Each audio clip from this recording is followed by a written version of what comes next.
Hi, my name is Denis and I am an airline captain. The kind of dream career most people assume means I've got it all figured out. But if you give me the next 8 minutes or so of your time, I'll tell you how a late-night YouTube video, a closed door at MIT, and 10 years of failing in private brought me here, and what I'm finally about to do about it. Think of this video as my way of making sure I actually go through with this. First, I want to be fair to the job. I'm not here to complain about being a pilot. It pays well, people are nice to me at dinner parties, my parents are proud, and I get to see the world for free and sleep in hotels with too many pillows. But somewhere along the way I noticed I wasn't actually choosing it anymore. I was just showing up to it. And there is a difference, and I think a lot of people know what I mean. When I was 17, I wanted to be a nuclear scientist. I don't even remember why, I just liked the idea of doing something at the very edge of what people understood. And physics felt like that. It still does. The stuff that holds the world together and how it falls apart. My dad sat me down and said, "Be a pilot, it's interesting, it is stable, it's a real career." And he was not wrong, he was being a good dad. So I did it. Aviation school, the national airline, the Airbus A320, and I learned English really well along the way, mostly because I had to and partly because I liked it. On paper, the plan worked. It just wasn't mine. Around my mid-20s, I got this idea in my head that I wanted to go back to school, but not for aviation this time, for neuroscience, brain imaging technology, how the thing inside our heads actually works. Same idea as the physics, really. The most interesting thing in the room, and we barely understand it. So one day I bought a ticket to Boston and walked into MIT. And I'm aware of how that sentence sounds. I'm not pretending I had a plan. I just wanted to ask somebody in person. I sat down with the professor, I told him what I wanted to do, out loud, to a stranger for the first time. And he said, "Yeah, you can apply, your English is fine, you just need to pass the math and physics entrance exams." But those were in a matter of days. Yeah, I was not ready for that, even remotely.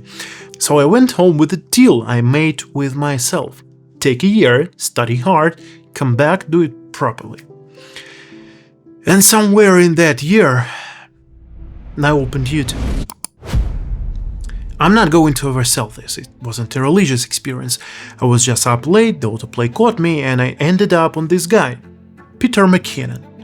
He was taking apart a camera, that was the whole video. I watched basically all of his stuff that night. And what hit me wasn't the cameras, it wasn't the editing tricks or any of that stuff.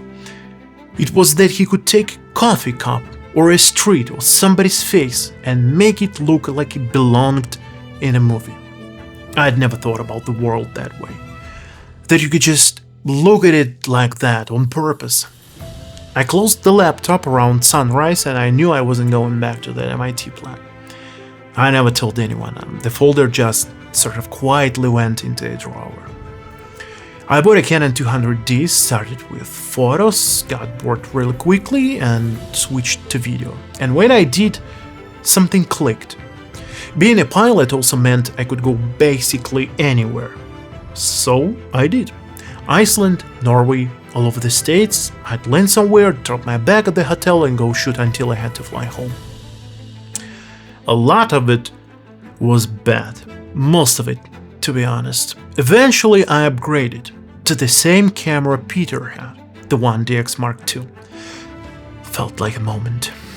Then I rented a car and drove through the entire American South. Miami, Alabama, Oklahoma, Houston, Dallas. I was trying to make a film. I didn't really know what I was doing yet. It didn't come together. The footage was there, the vision wasn't. But I learned things on that trip I couldn't have learned any other way. I went deeper, tried a Blackmagic camera. Wrong fit for me. Ended up on Canon C70 and stayed with it. I took a real color grading course, a real editing course.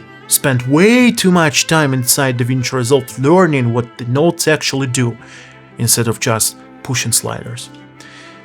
I started a second YouTube channel in my native language. I didn't tell you, I started the first one a long time ago, it didn't really pick up. But the second one in my native language, it started really picking up.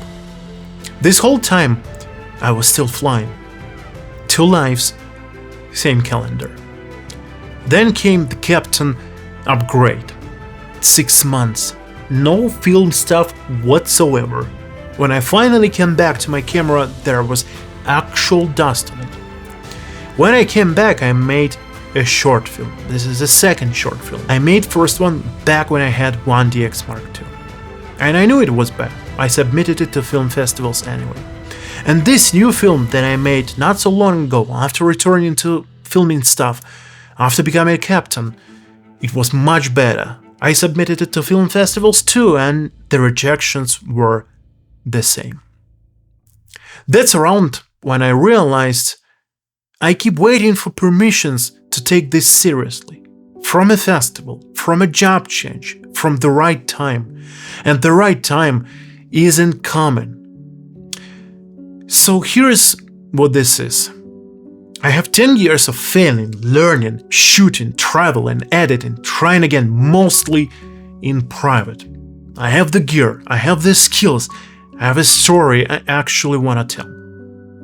And I'm still flying planes I don't really want to fly anymore. But that part is going to change. I'm not quitting tomorrow, I'm not pretending this is going to be easy. I'm not waiting anymore.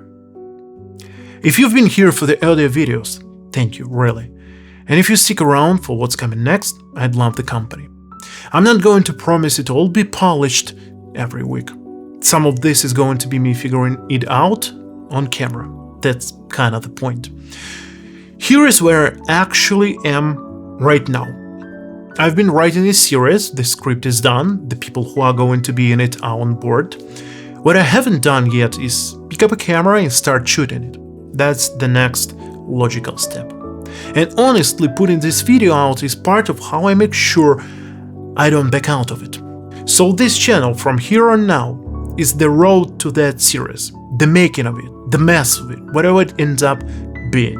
But not only about the series, it's about a pilot becoming a filmmaker. So stick around if you want to see how it goes.